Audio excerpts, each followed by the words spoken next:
Kimba franchise has come a fairly long way so far in its run, and for the most part nothing too drastic had been altered or changed in regards to its direction.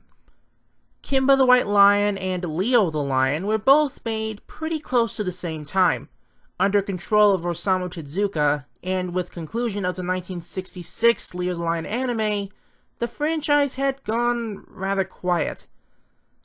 That was until 1989. Welcome to The New Adventures of Kimba the White Lion, or simply put, Jungle Emperor 1989. As my previous videos had shown, the franchise had gone under a number of controversy and criticism throughout its run, either being adaptations or quality of production.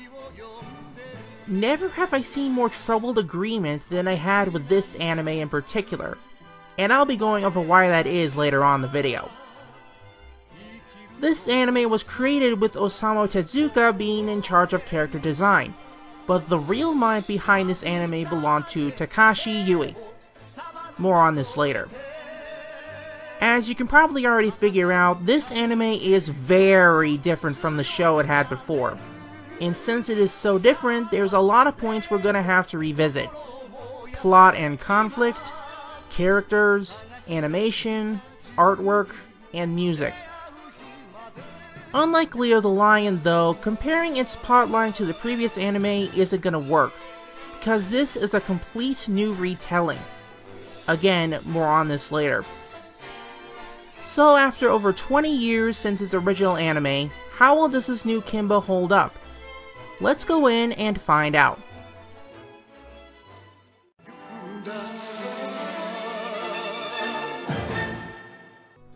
So let's start with the plotline.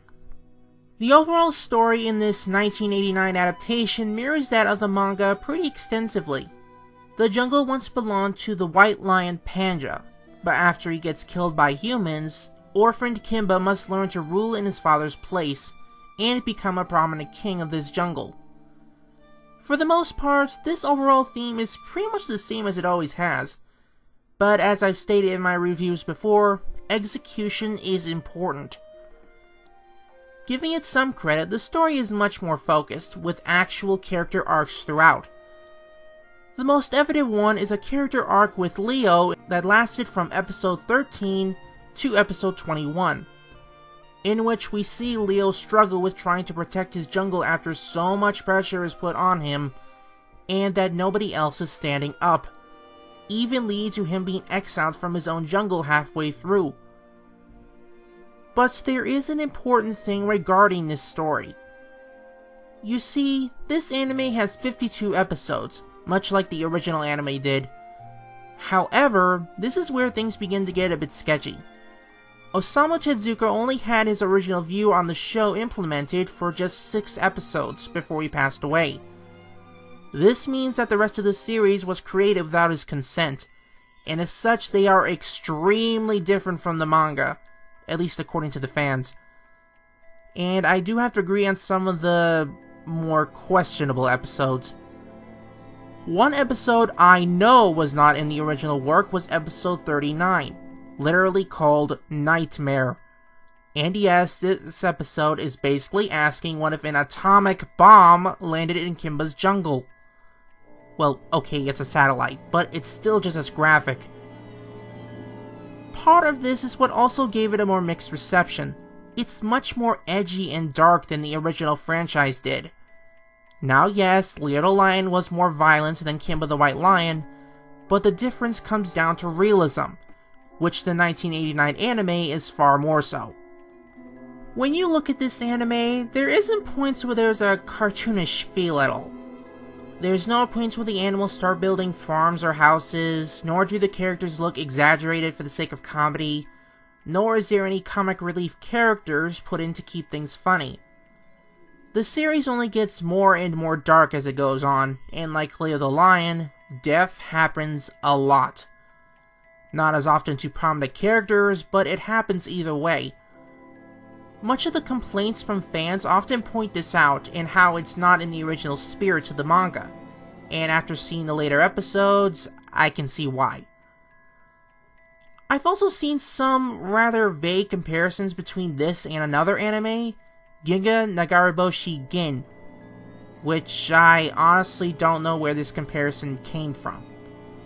I guess the only reason it's compared to this anime is because they're both edgy, violent, and focused on animals, which is a broad comparison at best.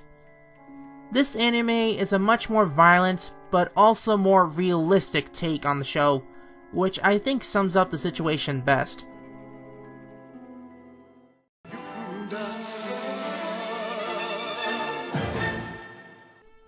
When compared to previous animes, characters themselves are a dime a dozen, but since the tone of the show is more mature than before, the characters are in turn less comedic and child-friendly. I already pointed out Kimba, which holds similar traits as his previous adaptations, but goes through a rather murderous phase in his life, literally killing humans and animals left and right for the sake of protecting his jungle. Which, by the way, is farthest from Kimba as you can get. It's an extreme, but they don't just drop him into it, and build it up from episode to episode, so you can't really say it came out of nowhere. As for the other characters, Tomi and Coco return as Kimba's closest friends, Leah also returns as Kimba's love interest, and the main antagonists, Mbubu and Toto, return as well, mainly filling in the similar roles as before. However, there are a few important characters missing. Daniel Baboon doesn't show up and is replaced by Kurosagi, an old rhino. And the hyenas Tom and Tab are replaced by some vulture. Which, come to think of it, I don't think even has a name. There is a difference between this version of Boo-Boo though, and now he has the more sly and manipulative personality that Cassius used to have, who in this adaptation is more of a coward. As for new characters, there's actually quite a few of them. The most prominent one is that of Maruti, an old Barbary lion that lives in his own cliffside with his pride, including grandchildren Kiru and Almaji. Kiru is given more screen time and his own character arc compared to his brother and grandfather, as being Kimba's rival as Maruti was to Panja. As far as minor characters go, they do have their own kind of roles to play, but I don't technically recall as many one-off characters as in previous adaptations. At least, not as many as I'm aware of. Lucky for me, not as many of them get killed off as quickly, and do stick around for some time. There are, of course, some exceptions to the rule, most prominently during Kimba's exile. And the most prominent one to me being an old Barbary lion named Crave, a very old lion who gave up fighting altogether. His character is surprisingly complex and kinda strange when you think about it. He's a lion who hates fighting and would rather take the more peaceful route to avoid conflict with other animals, going as far as to scavenge off hyenas' kills and eating an elephant who was killed by humans for its tusks. Now, the fact that he's peaceful and wants to avoid conflict are traits that are often celebrated with many characters in media in general. Steven Universe, Avatar Aang, heck, even Kimba himself before. But here, it's treated more as weak and self-harmful, letting himself get brutally hurt so he can stop another lion from killing Kimba, which doesn't work.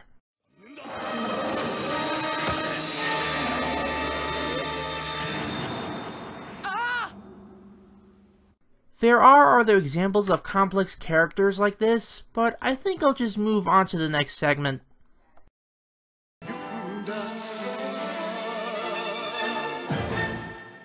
Now, the world revolving in this version of Jungle Emperor is surprisingly small. You got Panja's Forest, the main setting, and areas within it like the Skull Rock Tribal Village, the Old Ruins, Maruti's Cliff, and of course, Mount Moon. However, besides that, I don't think there were other areas I've really explored or given names to. There are a few exceptions, don't get me wrong. There's a gigantic valley where dinosaurs still exist, but they're not given much context or backstory as other places explored before. The original anime at least had one-off locations given some explanation and details on how the place is what it is. That isn't what happens here as much, but what it does make up for is backstory on the main area. The most prominent detail explored is the rule in Panga's Forest where fighting isn't allowed, and there's a number of episodes that even put this law into question on if it should even be a thing or not, given how much danger constantly comes into the jungle. How are they going to protect the jungle without fighting?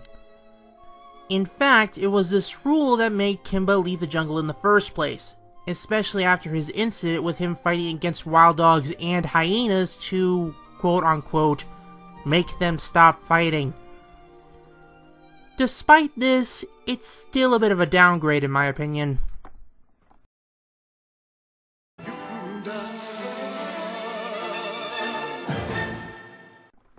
Animation, as you can tell by now, is leagues above the previous adaptations by this point. While it still suffers from the classic anime style of standing extremely still, what it makes up for is the lack of reused animation. Watching these episodes and comparing them, there's often always a different frame for different scenes. The way the characters move here and the way the characters moved back in the 1960s is drastically different.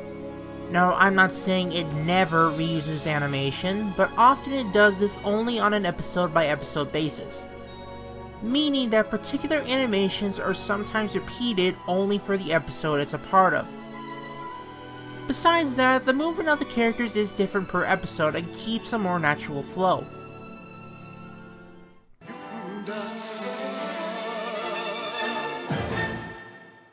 Now, the artwork and design is on equal par with animation as a huge upgrade.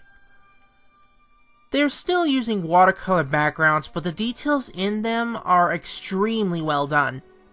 Even such simple scenes as the sun rising is simply beautiful. Now come the character designs, which themselves are handled by Osamu Tezuka himself, for a number of them anyway. It tries to go for a sort of middle ground when it comes to designing them, with a slightly realistic, slightly cartoon appearance. Now, does this work? Leo looks okay, along with Leia, Coco, Boo Boo, and others, but Tomy looks... I don't know. I mean, he does have a straw hat, which is a detail taken right from the manga and made him more prominent, but the face looks a bit weird to me. Maybe it's because I'm not used to seeing Tomy's mouth right on the end of his nose. Either way, Tomy is the only exception, as everyone else looks very well done.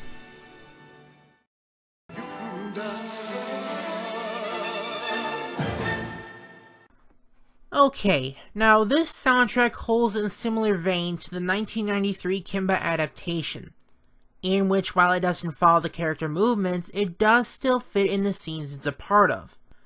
And in many ways, it holds true to the original show, in which much of its orchestra is merely powerful string and trumpet arrangements. The power these scores give to the scene is surprisingly high, and just listening to them on their own does feel empowering, even for somber moments.